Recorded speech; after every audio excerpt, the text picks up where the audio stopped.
আসসালামু আলাইকুম রহমতুল্লাহি ওয়া বারাকাতুহু। সুপ্রিয় সম্মানিত দর্শক শ্রোতা, আশা করি মহান রব্বুল আলামিনের দয়ায় আপনারা সকলেই ভালো আছেন।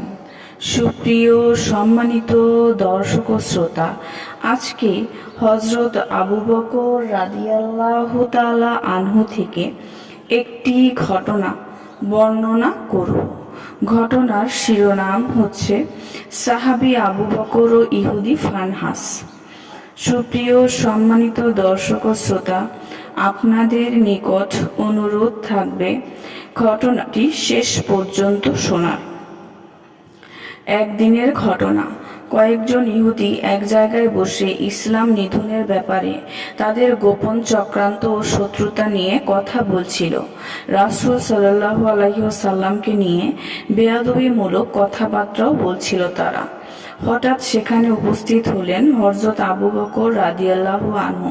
তিনি দেখলেন সেখানে ইহুদি আলেম ফানহাসও রয়েছে। আবু বকর রাদিয়াল্লাহু আনহু ফানহাসকে উদ্দেশ্য করে বললেন, ফানহাস, তুমি ধ্বংস হও, আল্লাহকে ভয় করো এবং ইসলাম গ্রহণ করো। আল্লাহর কসম, তুমি ভালো করে জানো যে মুহাম্মদ সাল্লাল্লাহু আলাইহি ওয়াসাল্লাম আল্লাহর রসূল এবং তিনি সত্য দিন সহই প্রেরিত হয়েছেন। আর এই বিষয়টি তুমি তাওরাত ও ইনজিলে পড়েছ।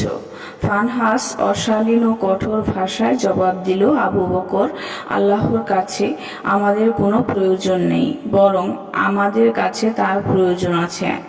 আমরা তার কাছে মুখাপেক্ষী নয়, বরং সেই আমাদের কাছে মুখাপেক্ষী।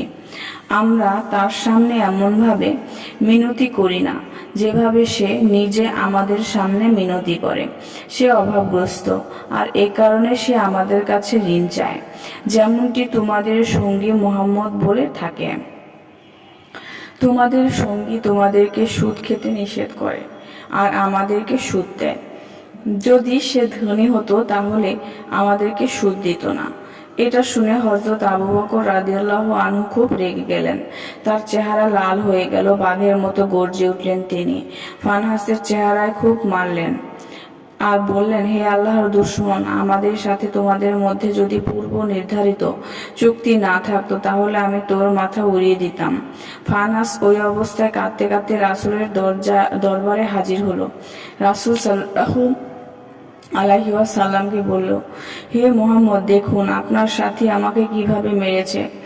রাসূল সাল্লাল্লাহু আলাইহি ওয়াসাল্লাম আবু বকর রাদিয়াল্লাহু আনহুকে জিজ্ঞেস করলেন, তুমি তাকে কেন এভাবে মারলে? হযরত আবু বকর রাদিয়াল্লাহু আনহু বললেন, হে আল্লাহর রাসূল, আল্লাহর এই দুশমন আল্লাহ ও তার রাসূলের সম্পর্কে অনেক কটু কথা বলেছিল। সে বলেছে আল্লাহ তাদের কাছে অভাবগ্রস্ত এবং তারা ধনী।